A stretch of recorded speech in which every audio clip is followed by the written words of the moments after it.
Hello everybody, welcome to my channel. I don't know how you found it, but you found it. So there you go. So, here we have a PvP session. As you can see, I'm using the spiked mace. Now the spiked mace is a very interesting and a very powerful weapon. Now, here I am in the dilapidated bridge area just looking for some Mountain Maker summons, invasions. Here is our first guest. See how he does. Now the spiked mace.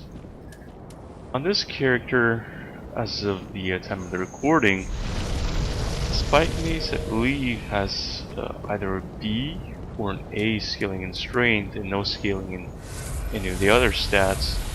Now I believe here this is a heavy spiked mace, so I did the infusion because this is a strength character. You know, the heavy spike mace is going to hit a lot harder. So here's our first opponent.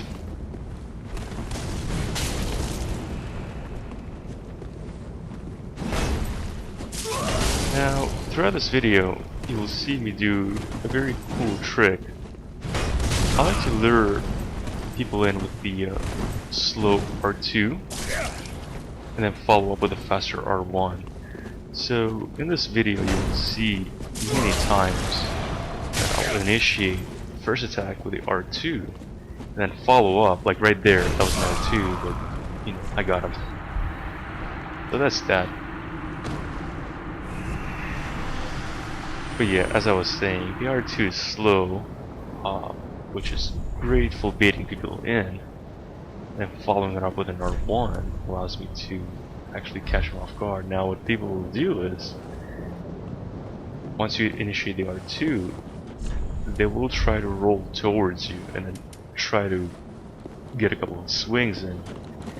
Now I think if you follow up with the R1, they can't really break you out of your attack, so you know, they essentially, you trade hits with them. And the problem with trading hits with this thing is that this thing is like a truck. I mean, look at that right there. Now I do believe that this weapon actually gets an A scaling once you infuse it. So I'm not sure if at the time of this recording it has an A scaling, but it definitely has at least a B scaling in strength. So that's all very good. Now, another cool thing about this weapon is that it has a bleed damage to it. It has 33 bleed per hit, which is, it's like standard. The problem with that though, so as cool as that is, it's not really easy to bleed someone out because you know, they die too fast. I don't think I've ever bled anyone out with this weapon, so I mean, but it's cool that it's there. I guess it certainly keeps people on their toes so they can bled out. That was a very close. I can't talk. That there was a very close fight, but I won. Let's see who's next. Now, another cool thing about this weapon, which I really do like, are the rolling attacks. So, the rolling attacks are those swoops, the horizontal swoops. They're of course very good at catching people, and in this video you will see quite a number of times where I basically catch people with the rolling attacks. Now this player here, obviously a caster with an enchanted weapon.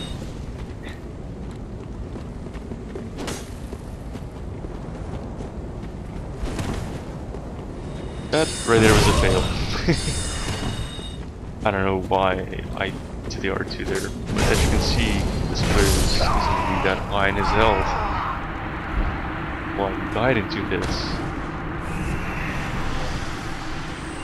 Or somewhere in the grass crest shield. And I believe here I also have the chlorine ring, so you know, for stamina regen.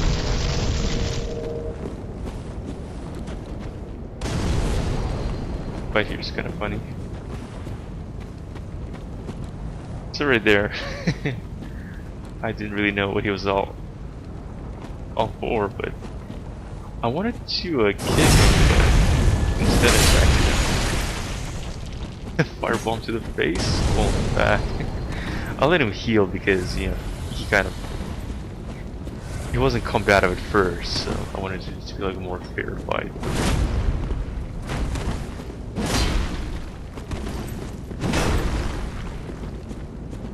He has the great shield. That's his name. Lesson learned: don't trade hits with a spiked mace. Welcome. Here we have a phantom invader.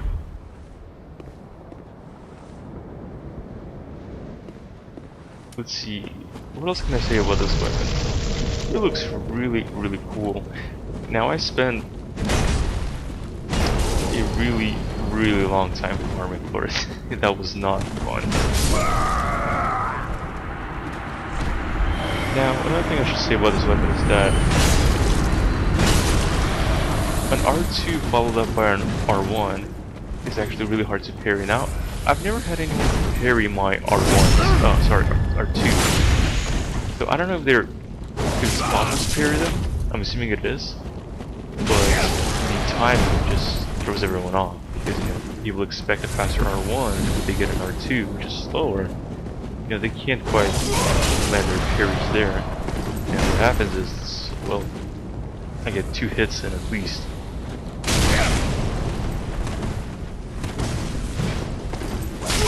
Yeah, something tells me this sword he has is an upgrade. Was it rapier? That's a perfect sword. Yeah, maybe you want to upgrade that thing.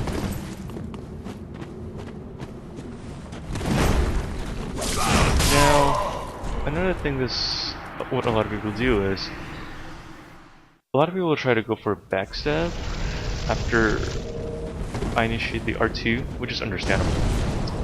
Of course, that right there, see those parries, or those R1s instead, it's very likely that I would have a parry.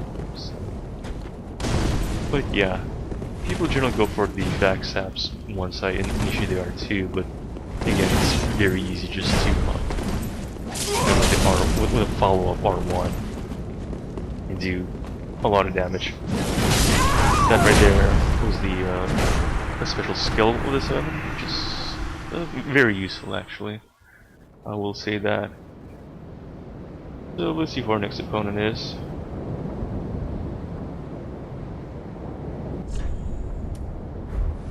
Wow.